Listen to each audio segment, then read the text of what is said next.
436 fois ouverte et inclusive. Lumian avait vu un voilier à 3 mâts similaire dans les illustrations de la série L'Aventurier. Il se détachait au milieu de l'animation des quais de Lavigny, contrastant avec les bateaux à vapeur de l'intérieur des terres, et attirait l'attention des passants. Simultanément, Lumian sentit une chaleur dans sa paume droite, qui s'apaisa ensuite. Que se passe-t-il? L'aura persistante de l'empereur de sang a-t-elle connu un changement sous l'effet d'un stimulus? Cela ressemble à une sorte de résonance. Lumian réfléchit avec surprise et confusion.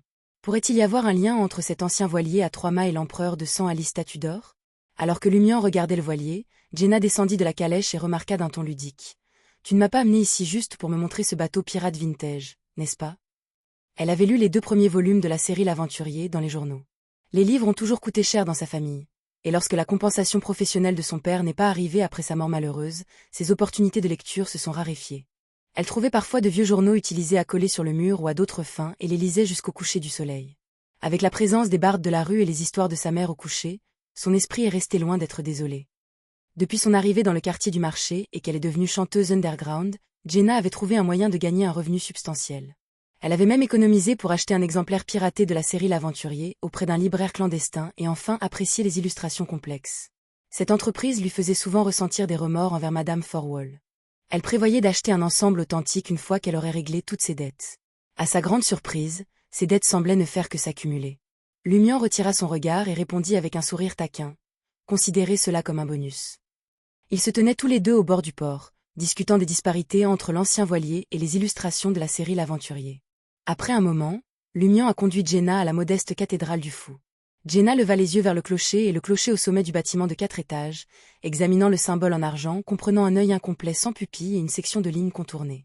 Déconcertée, elle demanda « Est-ce une cathédrale? Les cathédrales ne sont-elles pas censées être plus grandes ?» La cathédrale de l'église du Soleil éternel flamboyant dans le quartier du marché et du quartier du jardin botanique était bien plus magnifique et sacrée en comparaison. « Oui, » affirma Lumian, ouvrant la voie à l'intérieur. Jenna suivait de près, de plus en plus surprise par la simplicité de la cathédrale. Les vitraux étaient rares et il n'y avait aucune dorure ornée. La cathédrale manquait de machinerie complexe. Le seul semblant de religion résidait dans les peintures murales massives, qui semblaient privilégier des couleurs douces et un éclairage tamisé. L'élément le plus frappant de la cathédrale étaient ses grandes et nombreuses fenêtres. Même au rez-de-chaussée, l'intérieur était inondé de lumière naturelle. Le regard de Jenna parcourut les peintures murales et elle sentit instinctivement qu'elles symbolisaient l'orientation et la rédemption. Il était un peu plus de 10 heures du matin et la fréquentation de la cathédrale était rare. C'était silencieux, dégageant un sentiment de sérénité. Lumian a guidé Jenna vers la 3e rangée de bancs face à l'autel. Il observa les environs, son regard posé sur l'emblème sacré du Fou devant lui. D'un ton solennel, il a révélé « Vous devez être conscient que Franca et moi vous cachons quelque chose. Il y a certains secrets que nous n'avons pas partagés avec vous. » Ouais, Jenna hocha doucement la tête, attendant l'explication de Lumian. Lumian a poursuivi. Comme vous pouvez le constater, Franca et moi ne sommes pas liés. Elle et ma sœur Aurore sont des amis proches qui partagent des intérêts communs. Loki et moi, je connais quelqu'un, avec qui nous avons affaire précédemment, font également partie de ce groupe, mais ils ont trahi les autres, provoquant un désastre à Cordu et coûtant la vie à ma sœur. Je vois, répondit Jenna, s'étant abstenue d'approfondir trop profondément auparavant mais ayant une vague compréhension. Le regard de Lumian resta fixé sur l'autel de Monsieur Fou. Il y a un autre lien entre Franca et moi. Nous ne croyons pas au soleil éternel de feu ou au dieu de la vapeur et des machines. Jenna ne put s'empêcher de rire. Je l'ai déjà deviné. Quand est-ce que l'un d'entre vous est allé à l'église? D'habitude, je ne vous vois pas prier à heure fixe. Au moins, vous savez dans quelle rue se trouve l'église Saint-Robert. Franca ne sait peut-être même pas où s'ouvre la porte de la cathédrale. Elle, par contre, priait, écoutait les sermons et assistait à la messe au moins 1 fois par semaine. C'était à la fois une démonstration de piété envers les purificateurs et une habitude de foi héritée de toutes ces années. Le seul bémol était qu'elle chantait souvent à la salle de bal Brise jusqu'à minuit avant de retourner dormir rue des Blouses Blanches. Elle ne pouvait pas se lever pour accueillir le soleil du matin et l'aube, elle ne pouvait donc fixer qu'1 heure de prière fixe pour midi. Non, je n'y vais pas parce que je suis un criminel recherché. Je peux à peine être considéré comme un croyant au soleil éternel de feu, répondit Lumian avec un sourire. Puis il dit solennellement, Franca et moi croyons en ce Dieu orthodoxe, le grand Monsieur Fou. Lumian pressa sa main contre sa poitrine et murmura solennellement, louez le Fou. Le Fou. Jenna trouva le nom de la divinité étrange. Après un moment de réflexion, elle a demandé, le Fou des cartes de tarot. Oui, vous l'avez bien deviné, affirma Lumian. Jenna a repéré une grande silhouette vêtue d'un trench-coat noir et d'un demi-haut de forme s'approchant de l'autel. Elle baissa instinctivement la tête et dit avec un soupçon de suffisance, j'ai découvert près de 10 jeux de cartes de tarot de Franca, et elle ne les utilise généralement pas pour la divination. Ce type. Se pourrait-il qu'elle ait pensé que ce serait cool de lancer un 2 de coupe sur le cadavre après avoir éliminé une cible, alors elle s'est préparée? Plus Lumian y réfléchissait, plus il sentait que c'était le style de Franca. Jenna s'est arrêtée un instant et a demandé. Est-ce que The Full Pharmaceutical Company appartient également à l'église du fou? Lumian fut momentanément pris au dépourvu. Il n'y avait pas beaucoup réfléchi. Au départ, il pensait que la société pharmaceutique portait le nom de cartes de tarot. Maintenant, il est apparu que le fou des cartes de tarot semblait être égal à Monsieur le Fou. Lumian hésita avant de répondre. Peut-être. Il n'était pas tout à fait certain si The Full Pharmaceutical Company était affilié à l'église du fou ou s'il s'agissait simplement d'une entreprise d'un membre du Tarot Club. Jenna a démontré sa perspicacité en demandant. Vous m'avez amené ici non seulement parce que c'est un endroit sûr pour discuter de votre foi, mais aussi pour montrer que l'église du fou est une église reconnue et dominante, capable de construire une cathédrale à Trèves. Tu n'es pas aussi naïf qu'il y paraît, Lumian tourna la tête et sourit. Mon troisième objectif est de vous demander si vous envisageriez de vous convertir en Monsieur Full. Convertir. L'esprit de Jenna était dans un tourbillon. Lumian a adopté un ton persuasif en disant « Cela n'entre pas en conflit avec votre contrat avec les purificateurs. Monsieur Fou est un dieu orthodoxe reconnu par toutes les églises. Cependant, la propagation de cette foi se concentre sur les îles maritimes et certaines régions du continent sud. La plupart des habitants du continent nord l'ignorent. Mais... » Jenna hésita. « Je n'ai jamais pensé à changer de foi. » Sa foi dans le soleil éternel de feu ne pouvait pas être décrite comme pieuse ou fanatique, mais c'était une habitude qu'elle cultivait depuis son enfance. Elle avait également accepté la plupart des enseignements. Jusqu'à aujourd'hui, l'idée de conversion ne lui avait jamais effleuré l'esprit.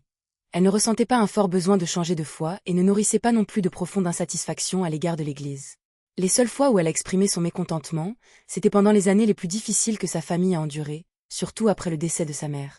Dans ces moments-là, elle se plaignait parfois du soleil éternel de flamboyant, estimant qu'il ne protégeait pas les vrais croyants. Cependant, ces moments étaient loin d'être suffisants pour motiver une conversion. Lumian jeta un coup d'œil au visage de Jenna et lui offrit un sourire rassurant. « Ce n'est pas grave si vous ne souhaitez pas vous convertir. Je le suggère simplement. Ma principale préoccupation est de m'assurer que si jamais vous vous retrouvez séparés de nous lors d'une catastrophe imminente, vous sachiez que cet endroit est un refuge. Ne vous inquiétez pas, même si vous croyez au soleil éternel de flamboyant, l'église de Monsieur Full vous accueillera et vous protégera. » Jenna semblait perplexe et demanda. « Alors pourquoi je ne peux pas aller à l'église Saint-Robert ?» Lumian a rassemblé ses pensées et a expliqué. « Franca et moi partageons la même foi et travaillons pour une organisation secrète. Il y a 2 jours, nous avons reçu des informations de l'organisation. Il y a un problème avec le cloître du Sacré-Cœur de l'église du Soleil flamboyant éternel, similaire au problème avec le cloître de la vallée profonde de l'église du Dieu de la vapeur et des machines. Dans une telle situation, certaines cathédrales peuvent ne pas être dignes de confiance, et vous ne pourrez peut-être pas faire la distinction entre ce qui est fiable et ce qui ne l'est pas. Il est donc préférable de choisir celles qui sont connues pour être fiables. » Jenna avait personnellement vécu les problèmes du cloître de la vallée profonde, elle comprenait donc l'importance des problèmes potentiels dans le cloître du Sacré-Cœur. Elle murmurait. La catastrophe pourrait-elle commencer de l'intérieur des églises? Peut-être, répondit Lumian, même s'il ne pouvait pas fournir de réponse définitive. À ce moment-là, une silhouette imposante, vêtue d'un trench-coat noir sur mesure et d'un demi-haut de forme, s'est approchée de Lumian et Jenna. Il mesurait 2,56 mètres, avec des cheveux et des yeux dorés. Il regarda Jenna et demanda avec un sourire chaleureux. « Sœur, est-ce votre première visite à la cathédrale de Monseigneur ?»« Oui, mais je suis ici avec un ami, » répondit Jenna. Elle a instinctivement résisté à l'idée de convertir sa foi et a demandé. « Et qui es-tu ?»« Je suis l'évêque ici, Teslian », se présenta le demi-géant avec un sourire confiant. Jenna a observé sa tenue vestimentaire, qui semblait loin de la tenue conventionnelle du clergé. Teslian tourna son regard vers Lumian et continua. « Seriez-vous intéressé à m'entendre vous présenter notre phare et sauveur, le grand Monsieur Full? Ne vous inquiétez pas. Notre Seigneur n'oblige pas les gens à se convertir, et cela ne le dérange pas s'ils croient en lui aux côtés d'autres divinités. À son tour, croire en lui peut aussi coexister avec d'autres croyances. Tu peux faire ça? » Jenna's balbutia. Cela dépassait complètement son entendement. Quelle divinité permettrait à ses adeptes d'avoir des croyances impures ou multiples? De plus, pourquoi appeler cette divinité « lui » au lieu de « lui » ? Ce dernier est le pronom exclusif des divinités. Pourquoi appeler cette divinité « monsieur » ? L'esprit de Jenna était rempli de questions et ses pensées étaient en désordre. « Oui, Monsieur Full est connu pour sa compassion et sa bienveillance, » répondit l'évêque, voyant que Jenna et Lumian ne s'y opposaient pas. Il ouvrit alors la Bible noire au motif argenté et commença à prêcher.